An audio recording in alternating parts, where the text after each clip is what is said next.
그래서 주식 관련해서 이야기가 나온 김에 또 질문을 드리면 정부가 2023년부터 주식 양도소득세를 강화하는 이제 그렇지. 법안을 내놨습니다. 그거. 저희 이야기가 나와서 질문을 드리겠습니다.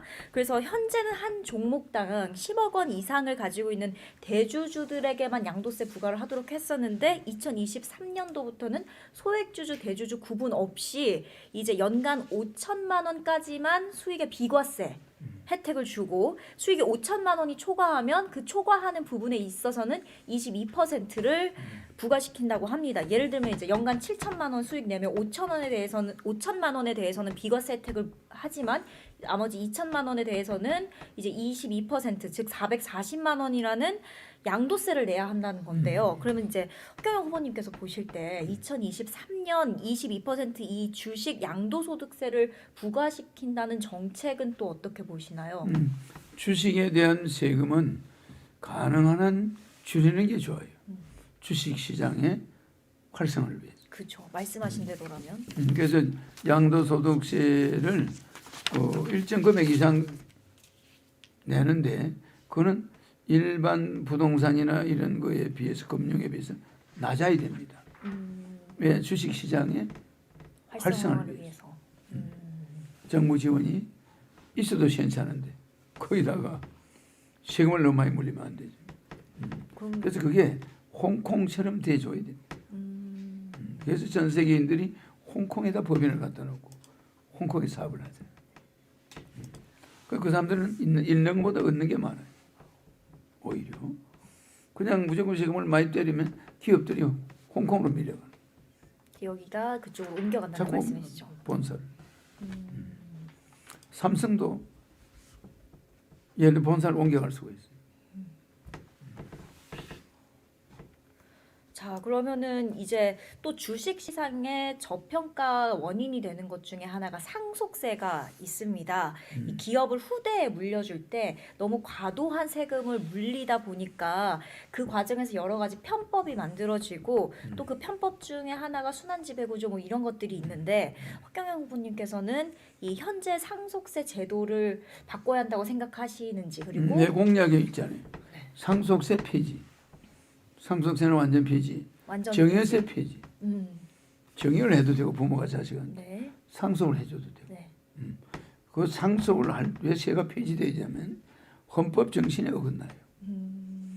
우리 헌법 정신에 국민의 5대 권리가 청구권, 평등권, 참정권, 사회권, 자유권이 있는데 평등권에 위배됩니다. 왜 그러냐면은 아버지가 세금을 다 내고 모은 돈이에요. 그렇잖아요. 네, 그렇죠. 세금을 다 내고 모은 돈을 자식한테 주는데 거기서 상속세를 받아가는 건 안 되는 거예요. 부자든 가난하든. 왜 그러냐? 기업이 해외로 넘어가는 거예요. 아버지가 경영자가 돌아가 버리면 주식을 가지고 상속세를 내는 사람들이 많아요. 네. 그럼 자기 지분이 줄어들어.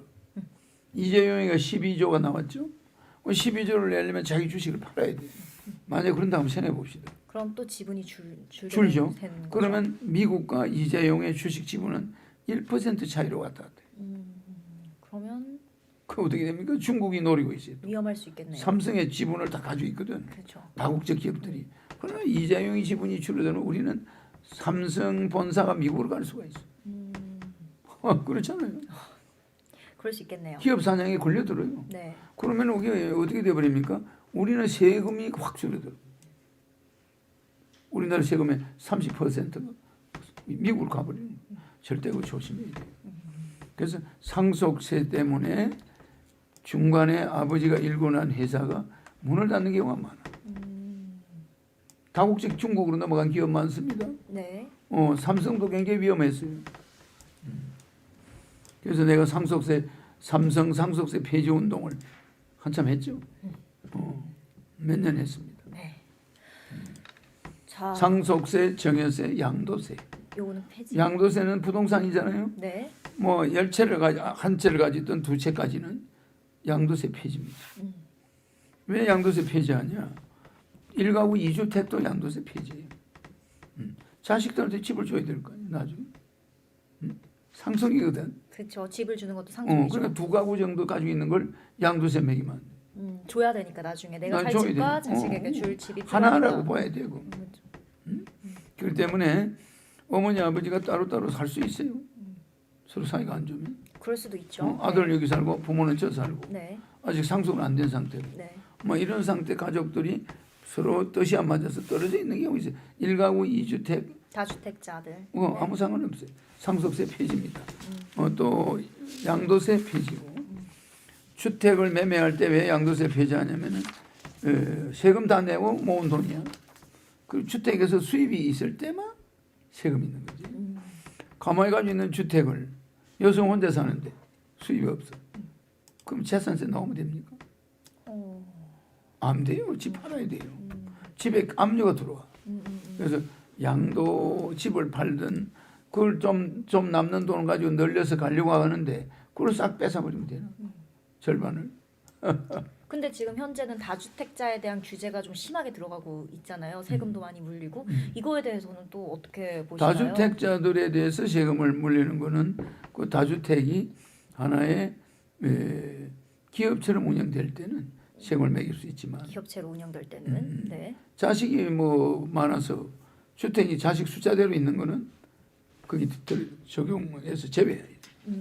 자식이 5이다. 주택이 5채 있다. 그건 다주택자에 들어가지 않아요. 하나씩 줘야 되니까 나중에. 알겠습니다. 그렇군요.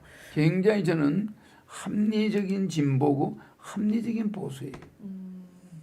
150만 원 주는 거는 최고의 진보잖아.